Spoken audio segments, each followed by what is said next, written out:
of course, our congratulations on behalf of the Department of Information and Communications Technology.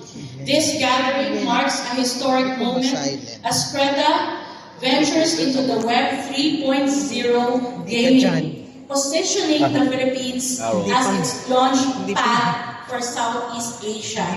The excitement is in the air, I can feel it, as this event spotlights the innovative spirit that brings us all together this morning. First and foremost, I want to extend my heartfelt congratulations to Creta on their ambitious project, a next-generation gaming entertainment platform. Your innovation and dedication to pushing the boundaries of gaming is truly commendable and hold immense promise for transforming the industry. We are very thrilled to witness the dawn of this new era, driven by visionary pioneers like you. You know, I'd like to share with everyone that this is really a timely event because 2 weeks ago, I had the pleasure of joining the United Nations Virtual World's Day celebration in Geneva. And I saw a lot of applications there in AR, VR, and I saw a lot of ways we can use the virtual worlds to really improve a lot of aspects in our society. I was introduced to one platform which is ideal for policymakers like us. We go into a virtual world to experience the situation of a sector where we need policies for. So we need to really also campaign that our policymakers and national officials embrace the use cases for the virtual worlds. And so today, we are honored that Creta has chosen the Philippines as your launch pad for this groundbreaking initiative. This decision underscores the Philippines' growing prominence as a hub for technology and innovation in the region. Allow me to just mention why you made a good decision of choosing the Philippines, because our country boasts of several key advantages. First, we have one of the largest MetaMask user base. As of 2024, the countries with the largest MetaMask user base include the United States, India, the Philippines, and Brazil. So we are in the top 4 of this discussion. These countries have seen significant adoption of the MetaMask wallet driven by their active engagement in decentralized finance, protocols, NFT transactions, and other Web3 activities.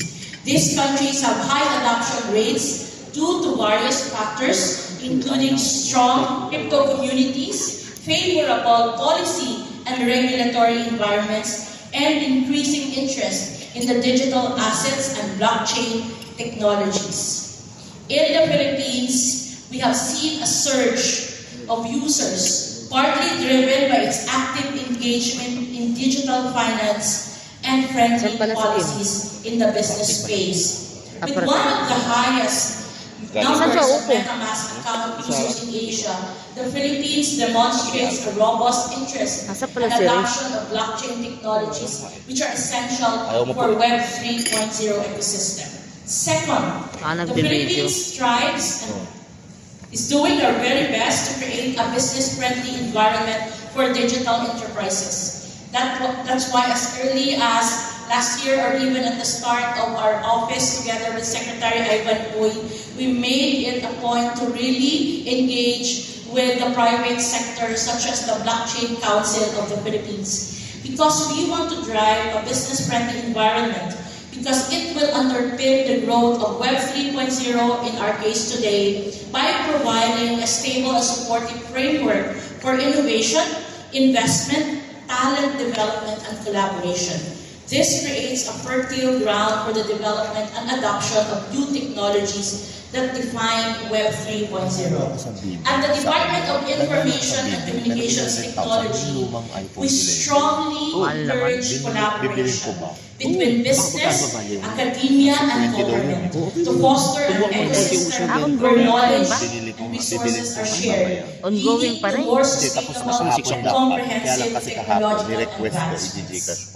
And then finally, of course, we do our best to ensure that we have a highly skilled pool of talent. Okay, We sana are kung happy 12. to share that we have a sizable pool of highly skilled gamers. Filipinos are renowned for their passion and expertise in gaming, producing competitive gamers who excel on the global stage. Highly skilled gamers are important for Web 3.0 because they help make decentralized gaming platforms better and more popular. On a personal note, earlier I had a chance to talk to the founder, Mr. Sang Yoon, and actually invited him to also explore the possibility of tapping the Filipino talent for creative assets. Earlier, I was watching outside. The assets were also beautiful. There was one character which I'd like to be me as the avatar, wearing an aqua and white colored, armor. So, I think my virtual world counterpart is much more energetic and happier than the actual. So, I told Mr. Sang Yoon that in the Philippines, we also have a lot of creative designers doing animation, game development. So I am thinking that maybe we can also encourage our investors, our partners who are here to also try and sample the Filipino creative artists. But over and above that, we have highly skilled gamers because gamers, and it's a good value proposition because gamers also build strong communities that add value to the platform. We create and monetize content showing how Web 3.0 can be used practically. Here in the Philippines, you have a very strong proof of concept that gaming is something more than just gaming. This involvement can lead to new ways of earning money in the gaming industry, learning from these platforms, and additionally, their tech skills will also help improve 3.0 technologies. And so, ladies and gentlemen, especially to Krita and your partners, as you embark on this new chapter, by joining us, coming to the Philippines, we encourage you to leverage on these strengths that I have mentioned. Your presence, your collaboration with the Philippines promises to be a mutually beneficial relationship, driving innovation and economic growth in the gaming sector. Thank you for trusting the Philippines. And we give Greta a round of applause and welcome. And finally, I'd like to address our esteemed members of the media. I hope we will all support and amplify our vision of creating a more digitally enabled community and nation. By sharing this journey that is happening this morning, as media members and as public officials, we can inspire more collaboration and innovation that will benefit our communities and our industries. We have a role in disseminating this narrative, and it is crucial that we highlight the Philippines' growing influence in the tech and gaming worlds. This point, just briefly, I'd also like to announce that we have had a lot of successes, not only in the area of blockchain, but also in other emerging tech.